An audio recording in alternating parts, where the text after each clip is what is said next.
അപ്പോൾ അന്ന് ഒരു ഡേയിൽ എനിക്ക് കിട്ടിയൊരു മെസ്സേജ് വാസ് താങ്കിങ്. ഇതുപോലെ വൃത്തിയോടെ എഴുതിയ ആൾക്കാരുടെ അടുത്തൊക്കെ ഞാൻ താങ്ക്സ് പറഞ്ഞു എൻ്റെ മനസ്സിൽ. കാരണം അവരന്ന് എന്നെ അത്രയും ക്രൂശിച്ചപ്പം, ഞാൻ അത്രയും വിഷമത്തിൽ കൂടെ പോയത് കൊണ്ടാണ് എനിക്ക് ക്യാൻസർ വന്നപ്പം, ക്യാൻസർ ഒന്നുമല്ല, ഐ കുഡ് ഫേസ് ക്യാൻസർ. ശരിക്കും പറഞ്ഞാൽ മനുഷ്യരുണ്ടാക്കുന്ന മുറിവുകൾ അത് ഭയങ്കര ഡീപ്പാണ്. എനിക്കൊന്നൊരു പേപ്പട്ടി കടിച്ചാൽ പോലും ഉണ്ടാക്കുന്ന മുറിവിനേലും ഡീപ്പറാണ് മനുഷ്യരുണ്ടാക്കുന്ന മുറിവുകൾ. ഇപ്പം രാഷ്ട്രീയക്കാരെന്നുള്ള കെ എം മാണിയെ മാറ്റി നിർത്തിക്കഴിഞ്ഞാൽ നിങ്ങളുടെ കുടുംബത്തിലുള്ള കെ എം മാണി സാറിനെ പറ്റി ഏറ്റവും എന്ന് വെച്ചാൽ ഒരിക്കലും മറക്കാൻ പറ്റാത്ത ഏറ്റവും മനോഹരമായിട്ടുള്ളൊരു ഓർമ്മ എന്താണ്? ഒരുപാടുണ്ടാവും ചോദിക്കുന്നത്, ഒത്തിരി ഒത്തിരി ഒത്തിരി ഒത്തിരി ഒത്തിരി ഉണ്ടാവും, ഒത്തിരി ഒത്തിരി ഉണ്ട്. എന്നാലും മറക്കാൻ പറ്റാത്ത ഏറ്റവും മനോഹരമായിട്ടുള്ളൊരു മൊമെന്റ് ഒത്തിരി ഉണ്ട്. ഒന്നായിട്ട് എടുത്ത് പറയാൻ പറ്റില്ല ഒരിക്കലും. ഒത്തിരി ഉണ്ട്. അതുപോലെ ഞങ്ങളെയൊക്കെ ഓരോരുത്തരെയും സ്പർശിച്ച അച്ചാച്ചൻ. I M A very tough person. എൻ്റെ പേരൻസിനെ പോലും എപ്പോഴും അതിശയാണ്. അച്ചാച്ചനെ കുറിച്ച് ഇപ്പോഴും പറയുമ്പോഴും എവിടുന്നോ ഒക്കെ കണ്ണ് നിറയും. എന്നാൽ അല്ലാത്തപ്പം ഞാൻ ഭയങ്കര ടഫാണേ. കടലിൻ്റെ അടി നീന്തുന്നു, സ്രാവിൻ്റെ കൂടെ നീന്തുന്നു, അതൊക്കെ എനിക്കൊരു കുഴപ്പമില്ല. പക്ഷെ എനിക്ക് അച്ചാച്ചനെ കുറിച്ച് പറയുമ്പോൾ ഭയങ്കര ഇമോഷണലാവും. അച്ചാച്ചൻ്റെയും ജോലി ഒരു ക്വാളിറ്റി എന്നാന്ന് വെച്ചാൽ അവരിവൻ ഒരു 15 മിനിറ്റ് മാത്രം നമ്മുടെ കൂടെ ഉണ്ടെങ്കിൽ ആ 15 മിനിറ്റ് എന്ന് പറഞ്ഞാൽ സീക്വൽ ടു ഒരു ദിവസം മുഴുവൻ നമ്മുടെ കൂടെ നിൽക്കുന്ന പോലെയാണ്. കാരണം ആ 15 മിനിറ്റ് കൊണ്ട് നമുക്ക് കിട്ടേണ്ട പോസിറ്റീവ് സ്ട്രോക്സ് നമുക്ക് കിട്ടും. അതുപോലെ നമ്മുടെ കാര്യങ്ങൾ അന്വേഷിക്കും. പിന്നെ ബോഡി ലാംഗ്വേജ് വെച്ചിട്ട് ഐഡൻറ്റിഫൈ ചെയ്യും എന്തോ മനസ്സിലുണ്ട്. അപ്പം ചിലതൊക്കെ ഇങ്ങനെ ചോദിക്കരുത്, അപ്പം അത് അവോയ്ഡ് ചെയ്ത് ടോപ്പിക്ക് മാറ്റി വേറെ എന്തെങ്കിലും ടോപ്പിക്ക് കൊണ്ട് അങ്ങനത്തെ ഒരു കഴിവ് അച്ചാച്ചനും ജോയിനുണ്ട്. 2 പേർക്ക് ദൈവം സഹായിച്ചിട്ടുണ്ടായിരുന്നു. പക്ഷെ ഇപ്പോൾ കുറച്ച് കഴിഞ്ഞപ്പോൾ ഈ പി ജെ ജോസഫ് സാറിൻ്റെ മകൻ അപ്പു ജോൺ ജോസഫ് രാഷ്ട്രീയത്തിലേക്ക് വരുന്നു എന്ന് കേൾക്കുന്നു. അപ്പം അങ്ങനെയുള്ള സമയത്ത് അദ്ദേഹം അപ്പം പറഞ്ഞതിന് എന്താ വിലയുള്ളത്? എനിക്ക് ശരിക്കും പറഞ്ഞാൽ അതിനെപ്പറ്റി കമൻറ്റ് ചെയ്യാൻ യാതൊരു താല്പര്യമില്ല.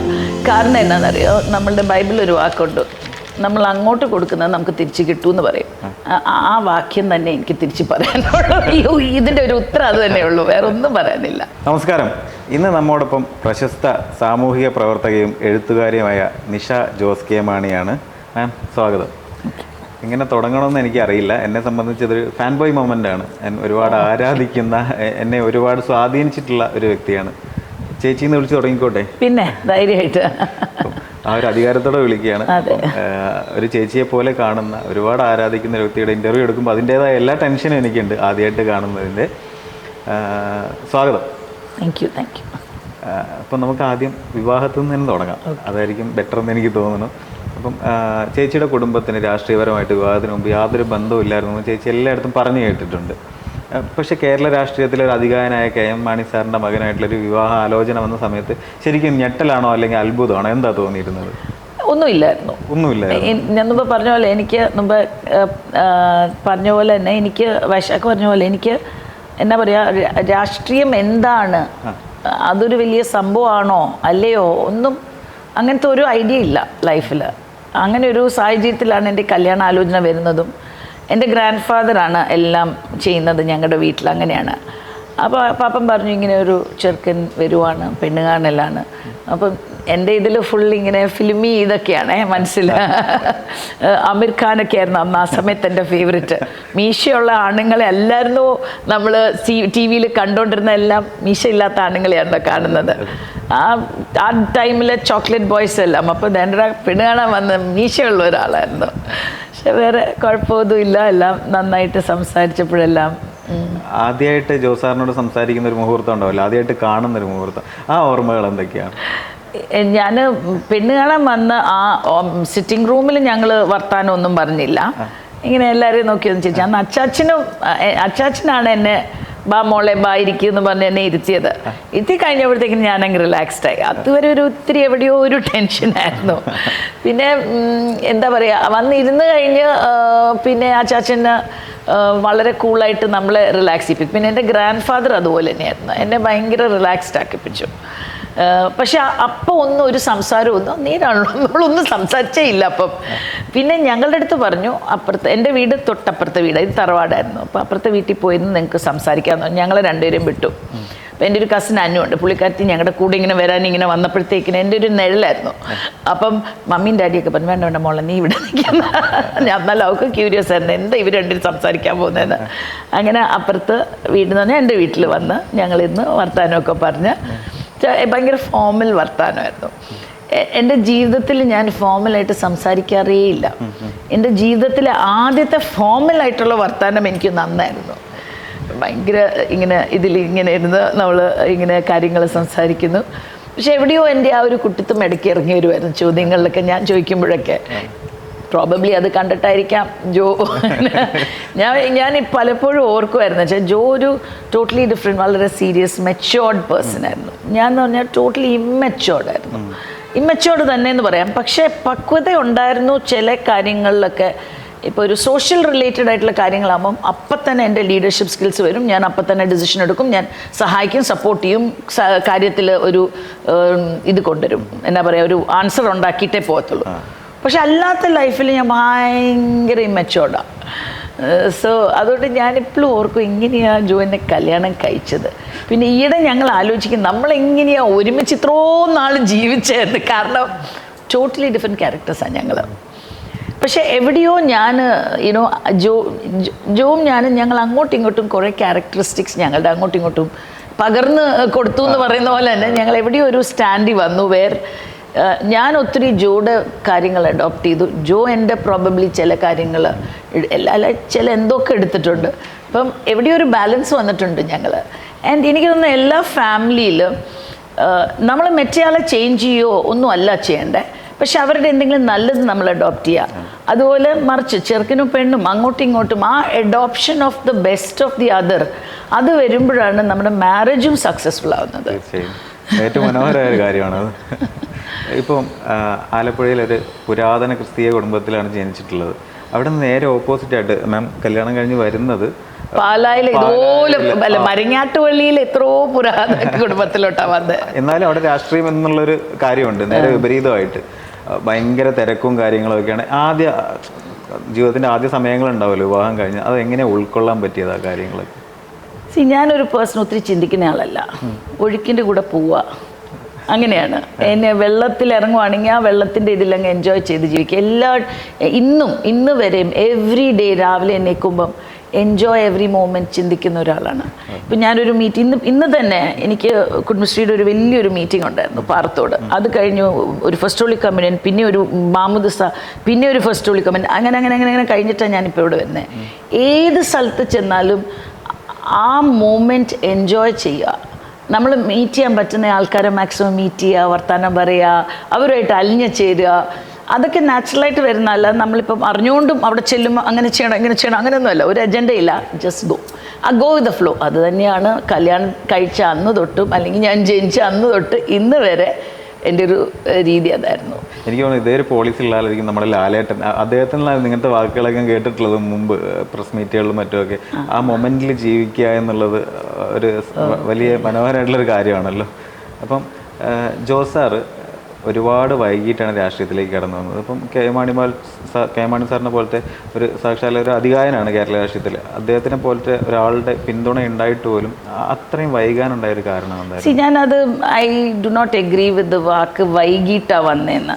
കാരണം ഞാൻ കല്യാണം കഴിച്ച് വരുമ്പോഴുമൊക്കെ എനിക്ക് തോന്നുന്നു അത് കഴിഞ്ഞ ഉടനെ ഒരു പഞ്ചായത്ത് ഇലക്ഷൻ ഉണ്ടായിരുന്നു, പിന്നെ അച്ചാച്ചിൻ്റെ ഇലക്ഷൻ ഉണ്ടായിരുന്നു.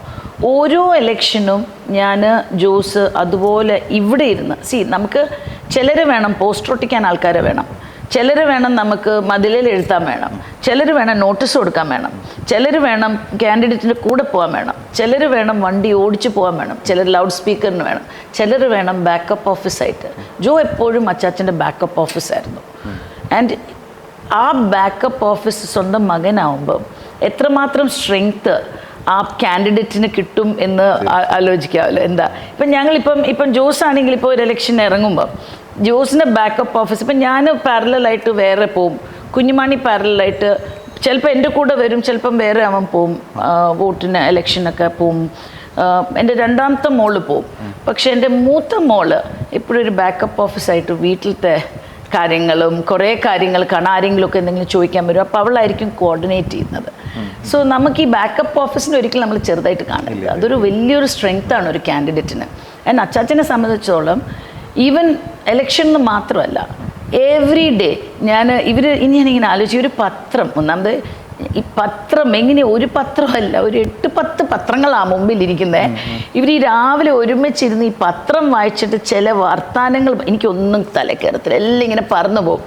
അവരിങ്ങനെ ഓരോന്നിങ്ങനെ ഡിസ്കസ് ചെയ്യുന്നതൊക്കെ ഞാൻ എന്താണെന്നുള്ളത് കേൾക്കത്തില്ല. ചൂനെ ചില വാക്കുകളൊക്കെ ഇവിടുന്ന് അവിടെ നിന്നൊക്കെ കേൾക്കും. ഞാൻ പറയാം, എൻ്റെ തലയുടെ മുകളിൽ കൂടെ പറന്നു പോകുന്ന സാധനങ്ങളാണ് ഇവരുടെ ഡിസ്കഷൻ അന്നൊക്കെ, ആ സമയത്തൊക്കെ. ഇപ്പം പ്രോബബ്ലി എനിക്ക് മനസ്സിലാവും പറയുന്നത്, പൊളിറ്റിക്സ് ഇപ്പോൾ കുറേ കൂടെ മനസ്സിലാകാൻ തുടങ്ങിയുണ്ട്. പക്ഷെ ആദ്യമൊക്കെ എനിക്കൊന്നും മനസ്സിലാകത്തില്ല, ഇത് എന്താ ഇവർ ഈ പറയുന്നത്. പക്ഷെ ആ സംസാരമില്ലേ, അപ്പം അച്ചാച്ചൻ ആക്ച്വലി ട്രസ്റ്റ് ചെയ്യാൻ പറ്റുന്നത് ഒത്തിരി പേരുണ്ടെങ്കിലും ജോസ് എപ്പോഴും ഹിസ് ക്യാരക്ടർ എങ്ങനെയാണെന്ന് വെച്ചാൽ, എൻ്റെ മക്കളും പറയുന്നൊരു കാര്യം, ഞാൻ ഇതുപോലെ സംസാരമൊക്കെ ചെയ്യും, ഞാൻ ഭയങ്കര ഓപ്പൺ ആയിരിക്കും ഒക്കെ ആയിരിക്കും. പക്ഷെ അവർക്ക് എന്തെങ്കിലും ഒരു പ്രശ്നം ഉണ്ടെങ്കിൽ എൻ്റെ അടുത്തല്ല, അത് ജോസിൻ്റെ അടുത്ത് പോയാണ്. ജോ ആണ് അതിനൊരു പരിഹാരം കൊടുക്കുന്നത്. അതായത് ജോ പറഞ്ഞു കൊടുക്കല്ല, അവരിൽ നിന്ന്. അതായത് he's A wonderful listener, he's A wonderful councillor. പിള്ളേരുടെ കാര്യത്തിൽ അതുപോലെ തന്നെ അച്ചാച്ചൻ്റെ കാര്യത്തിലായിരുന്നു. അപ്പം അച്ചാച്ചന് എപ്പോഴും ഫ്രീ ആയിട്ട് സംസാരിക്കാൻ പറ്റുന്ന ഒരാളാണ്. അപ്പം ഈ ജോസിന് പൊളിറ്റിക്സ് വൈകി വന്നു എന്ന് ഞാൻ ഒരിക്കലും പറയത്തില്ല, കാരണം എപ്പോഴും ഉണ്ടായിരുന്നു. പിന്നെ പൊസിഷൻസ് എടുക്കുന്ന, യൂത്ത് ഫ്രണ്ട് മെമ്പറായത്, പ്രസിഡൻ്റായി, അതൊക്കെ മേ ബി ലേറ്റ് ആയിട്ടായിരിക്കാം ജോസ് ജോലി ചെയ്തിട്ട്.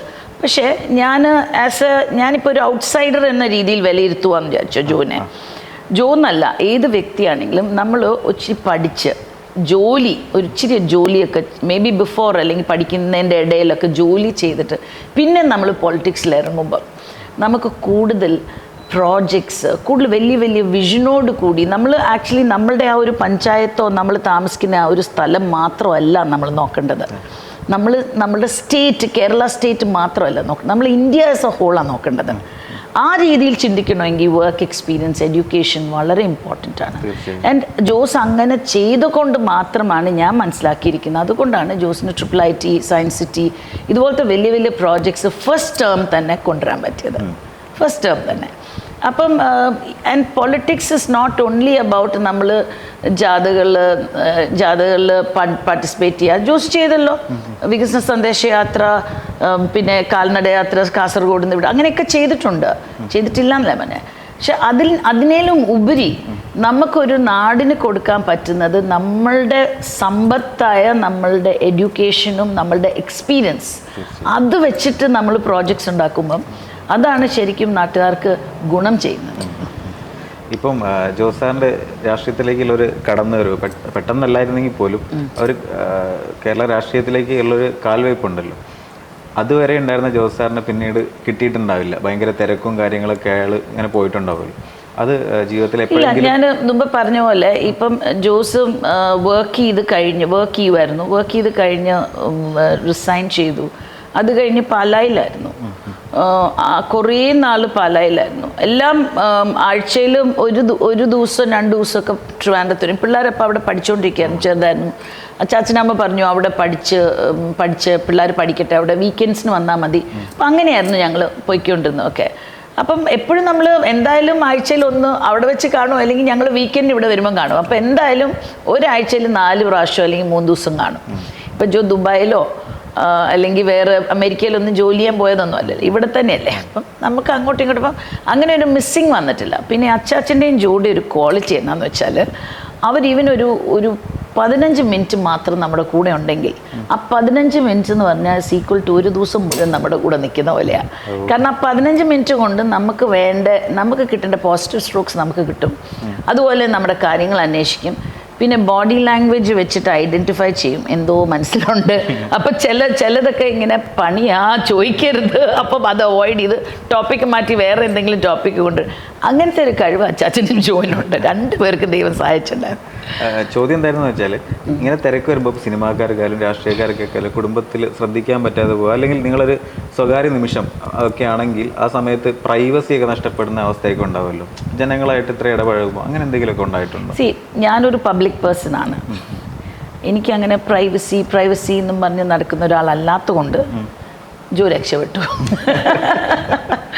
കാരണം എനിക്കിപ്പം ഞങ്ങൾ ഒരുമിച്ച് എവിടെയെങ്കിലും കഴിക്കാൻ പോവുകയാണെങ്കിൽ അവിടെ ആൾക്കാർ വന്ന് ജോയുടെ ഫോട്ടോ എടുക്കുന്നു, ജോയുടെ സംസാരിക്കാൻ പോയാൽ എനിക്ക് അത്ര സന്തോഷമേ ഉള്ളല്ലോ. അവർ ജോനെ അപ്രിഷ്യേറ്റ് ചെയ്യുന്നല്ലേ.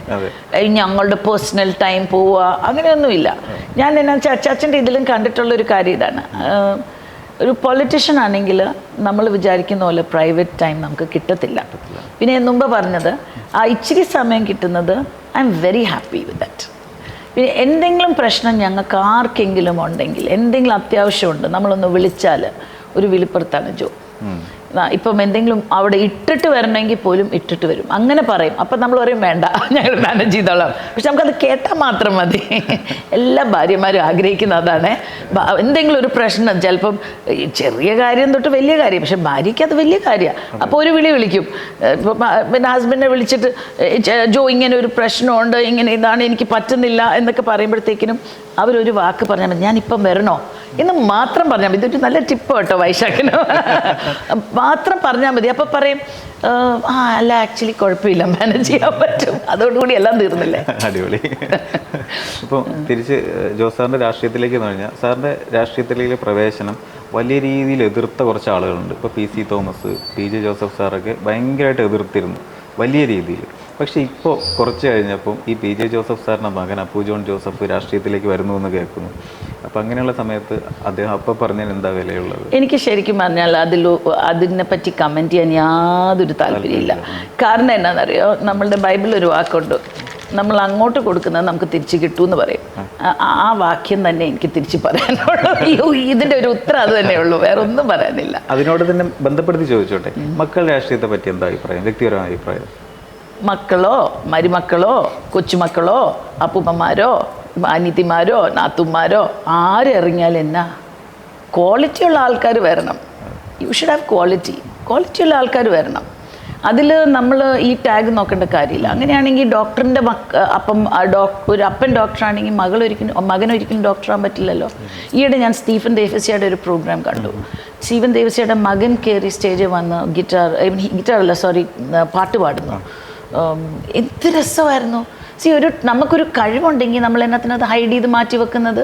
അപ്പൻ അങ്ങനെയാണ്, അതുകൊണ്ട് നമുക്ക് അങ്ങനെ പോകാൻ പറ്റില്ല. ഇല്ല. ഇപ്പോൾ വൈശാഖ് ഒരു ആങ്കറാണ്. വൈശാഖിന് കുറച്ച് നാൾ കഴിയുമ്പോൾ ഒരു മകനോ മകളോ ഉണ്ടാവും. ആ മകളോ മകനോ കാണുന്നത് ഇതല്ലേ. It's called the law of attraction. നമ്മൾ എന്താ കാണുന്നത് അതാണ് നമ്മൾ അട്രാക്ട് ചെയ്യുന്നത്. ഇത്രയും വർഷം നമ്മൾ കാണുന്ന സാധനം ഒന്നല്ലെങ്കിൽ നമ്മൾ അത് കണ്ടുകൊണ്ട് നമ്മൾ തീരുമാനിക്കും ഇത് ഒരിക്കലും ഞാൻ ഇതിൽ ഇറങ്ങത്തില്ല, അല്ലെങ്കിൽ നേരെ തിരിച്ച് നമ്മളിത് കണ്ടിട്ട് തീരുമാനിക്കും അയ്യോ ഇത് നല്ല ഫീൽഡാണ്, നമുക്കൊന്ന് ഇറങ്ങണമെന്ന്. സോ അതിൽ ഞാൻ മുമ്പ് പറഞ്ഞ പോലെ അതിലൊരു ബന്ധങ്ങളോ അങ്ങനെയൊന്നുമില്ല. ഇപ്പം ഗവൺമെൻറ് ഓഫീസേഴ്സ്, എത്ര ഗവൺമെൻറ് ഓഫീസേഴ്സിൻ്റെ മക്കൾ ട്രിവാൻഡ്രത്ത് പോകണം. ഞങ്ങൾ ട്രിവാൻഡ്രത്ത് താമസിച്ച 15 വർഷം താമസിച്ച എല്ലാം ഗവൺമെൻറ് ആൾക്കാരാണ്. അവരുടെ മക്കളോ എല്ലാം ഗവൺമെൻറ് ആൾക്കാരാണ്. അപ്പോൾ അതും നിർത്തണ്ടേ. ഒരു പ്രൊഫഷൻ ഇസ് എ പ്രൊഫഷൻ. നമ്മൾ അതിനൊരു പ്രൊഫഷനായിട്ട് എടുക്കണം. നമുക്ക് അതിനുള്ളൊരു കഴിവുണ്ടെങ്കിൽ ആരാന്ന് വെച്ചാൽ അത് ദേ ഷുഡ് ഗോ. ബിക്കോസ് ഈ ഇന്ത്യ എന്ന് പറയുന്ന രാജ്യം ആർക്ക് എന്ത് വേണമെങ്കിലും സ്വാതന്ത്ര്യം കൊള്ളാം. ആസ് എ സിറ്റിസൺ എനിക്ക് എന്ത് പ്രൊഫഷൻ വേണമെങ്കിൽ എനിക്ക് ചൂസ് ചെയ്യാനൊരു റൈറ്റ് ഉണ്ട്. അവിടെ ഉടക്കുക അങ്ങനത്തെ ഇത് ചെയ്യാന്ന് പറയുന്നത് ശരിയല്ല.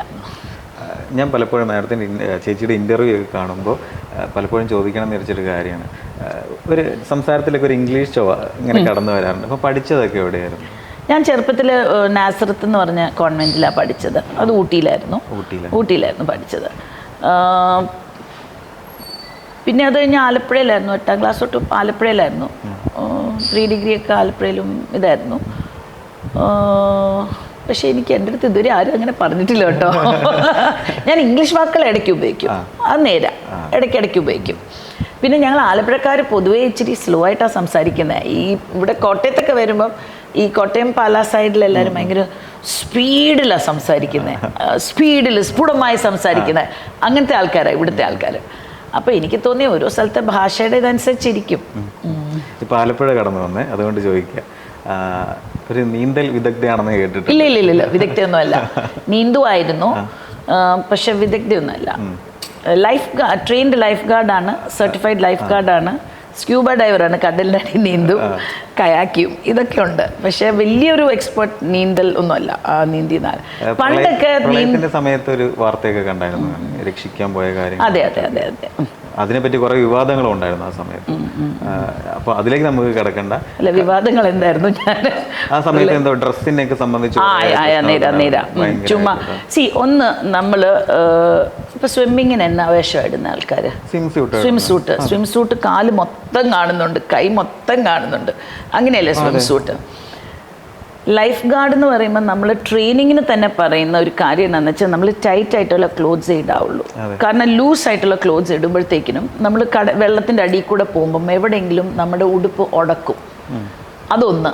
രണ്ട്, ഈ മുങ്ങാൻ പോകുന്ന ആൾക്കാരെയൊക്കെ നമ്മൾ രക്ഷിക്കാൻ പോകുമ്പോൾ അവരാദ്യമേ നേരെ കയറി നമ്മളെ പിടിക്കാനാണ് നോക്കുന്നത്. അപ്പം ലൂസായിട്ടുള്ള ക്ലോത്ത്സും ഇതും അതും നമ്മളുടെ ഒരു ഇതിൽ വരത്തില്ല, നമ്മുടെ കൺട്രോളിൽ വരത്തില്ല. ഇപ്പം എൻ്റെ കയ്യാ കയറി പിടിക്കുന്നെങ്കിൽ എൻ്റെ കൺട്രോളാണ്, പക്ഷെ എൻ്റെ ഉടുപ്പാ കയറി പിടിക്കുന്നെങ്കിൽ എനിക്ക് അത്ര കൺട്രോൾ വരത്തില്ല. ഇപ്പം one of the basic rules സർട്ടിഫിക്കേഷൻ്റെ റൂൾസ് ഇതാണ്, നമ്മളിടുന്ന വേഷം. ഇപ്പം നമ്മൾ എയർ ഹോസ്റ്റസ് പണ്ട് സാരി ഇടുന്ന കാണുമായിരുന്നു, എയർ ഇന്ത്യ എയർ ഹോസ്റ്റസ് സാരി ഇടുമായിരുന്നു. ഇപ്പം അവർ സാരിയല്ല, ഒരുത്തരം പാൻറ്റ് ഇട്ടിട്ട് സാരി എന്തോ പോലെ രീതിയിലാണ് ചുട്ട്. എന്തുകൊണ്ടാണ്?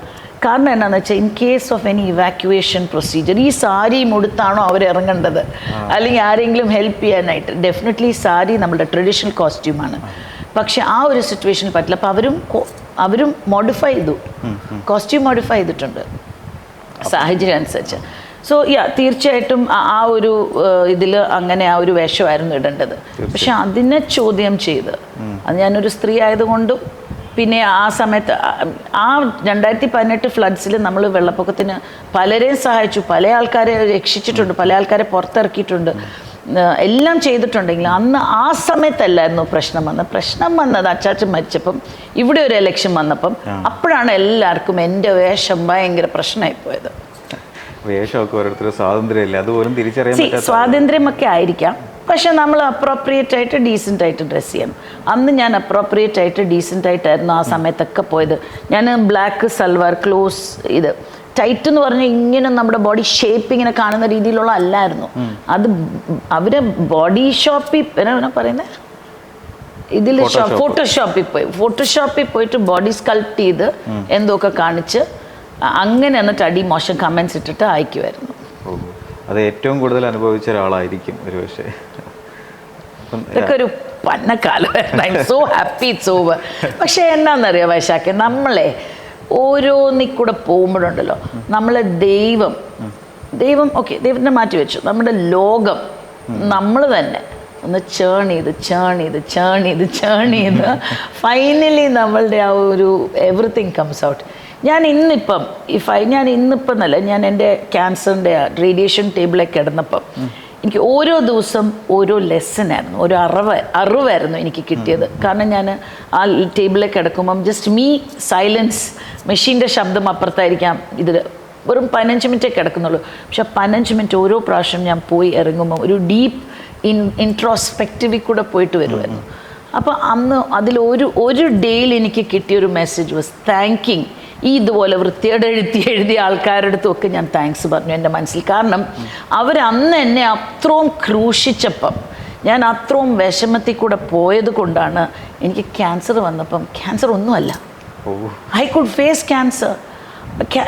ശരിക്കും പറഞ്ഞാൽ മനുഷ്യരുണ്ടാക്കുന്ന മുറിവുകൾ അത് ഭയങ്കര ഡീപ്പാണ്. എനിക്കൊന്നൊരു പേപ്പട്ടി കടിച്ചാൽ പോലും ഉണ്ടാക്കുന്ന മുറിവിനേലും ഡീപ്പറാണ് മനുഷ്യരുണ്ടാക്കുന്ന മുറിവുകൾ. ഒരു വാക്കുകൾ, അവരുടെ വാക്കുകൾ കൊണ്ട് അത് ഭയങ്കര ഡീപ്പാണ്, ഭയങ്കരമായിട്ട് നമ്മൾ എഫക്റ്റ് ചെയ്യും. എന്നെ ഒത്തിരി എഫക്റ്റ് ചെയ്തു അന്ന് ആ സമയത്ത്. പക്ഷെ അതെന്നെ ചേൺ ചെയ്തു, ഒരു പുതിയ ആളല്ല, റിന്യൂഡ് ദ സെയിം നിഷ, പക്ഷെ കുറച്ചും കൂടെ സ്ട്രോങ്ങർ ആക്കി, കുറച്ചും കൂടെ ലൈഫിനെ ഇത്രയേ ഉള്ളൂ.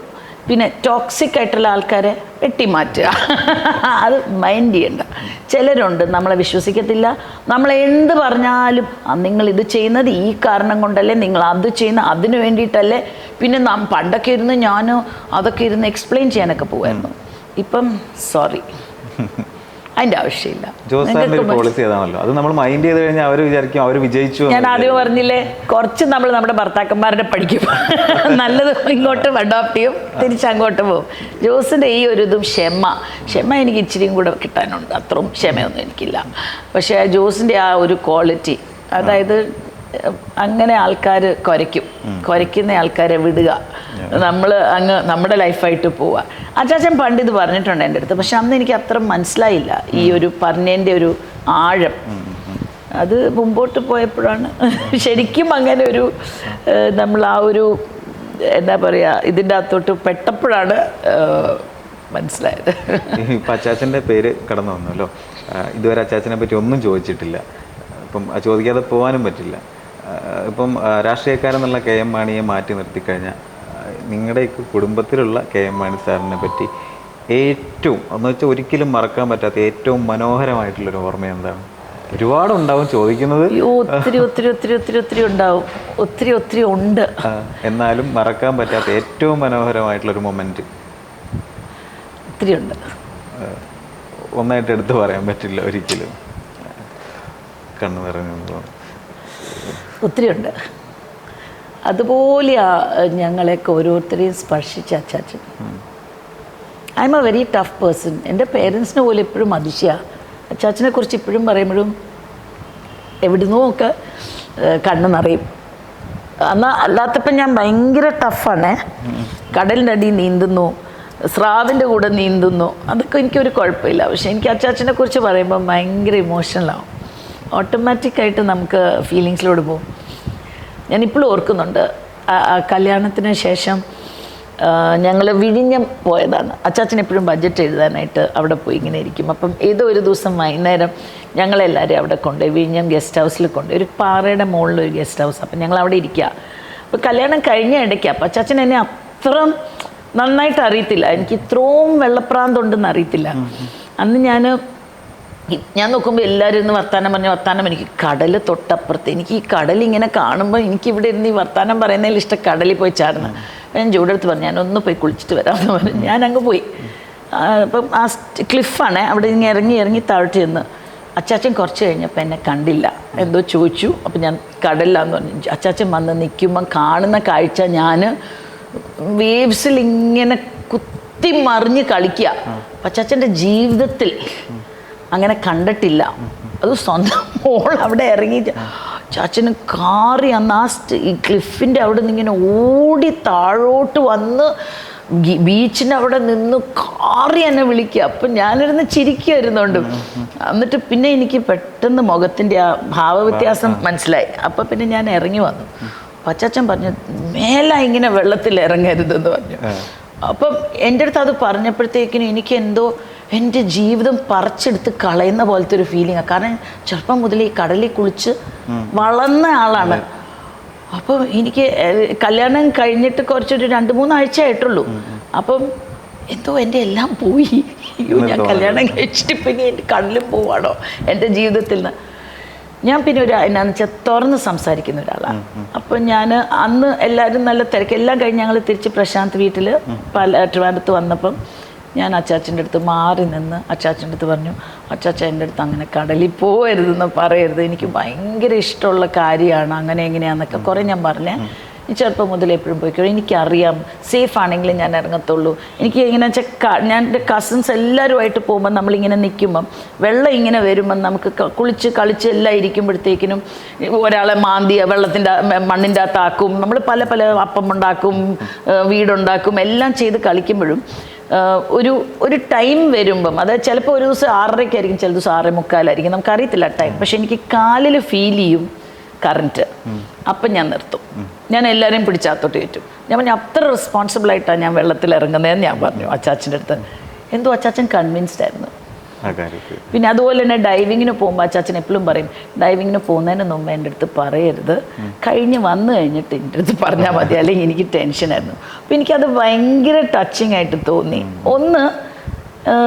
ഒന്ന് അച്ചാച്ചന് നോ എന്ന്, അച്ചാച്ചന് അത്രയും പേടിയുള്ള കാര്യം നോ ഞാൻ പറഞ്ഞ് മനസ്സിലാക്കിയപ്പം അച്ചാച്ചൻ അത്രയും എത്രമാത്രം എനിക്കൊരു കാര്യത്തിനോട് അത്ര ഇഷ്ടമുണ്ട് എന്ന് മനസ്സിലാക്കി. ഓക്കേ എന്ന രീതിയിൽ. പിന്നെ അതിനൊരു പോം വഴി, അതായത് എൻ്റെ അടുത്ത് പറയരുത്, എല്ലാം കഴിഞ്ഞിട്ടേ പറയാണോ എന്ന് അതിനൊരു ഇത് കൊണ്ടുവന്ന അച്ചാച്ചൻ. ഇതൊരു ചെറിയ കാര്യമാണ്, വേറെ കുറേ ഇൻസിഡൻസ് ഉണ്ട് where he was with me. കാര്യം മതി. എൻ്റെ പ്രസവ സമയത്താണെങ്കിലും ഞാൻ ഇപ്പോഴും ഓർക്കുന്നുണ്ട്, ആദ്യത്തെ പ്രസവത്തിന് ഞാൻ 3 പ്രസവം ആലപ്പുഴയിൽ ഒരു ചെറിയ നഴ്സിംഗ് ഹോമാണ്, സുമിത്ര നഴ്സിംഗ് ഹോം എന്ന് പറഞ്ഞ ചെറിയ നഴ്സിംഗ് ഹോമാണ്. 2 മുറിയുള്ള അവിടെ, ഒരു ജനറൽ വാർഡും 2 മുറിയും. നമ്മളുടെ പ്രസവത്തിൻ്റെ ആ ലാസ്റ്റ് ഫൈനൽ കൊച്ചി പിറങ്ങുമെന്ന് തോന്നുമ്പോൾ മാത്രം അവർ ഡീന്ന് പറഞ്ഞ് നമ്മളെ നേരെ കയറ്റും ഓപ്പറേഷൻ തിയേറ്റർ. കൊച്ചുണ്ടാവും, ഇറങ്ങി വരും.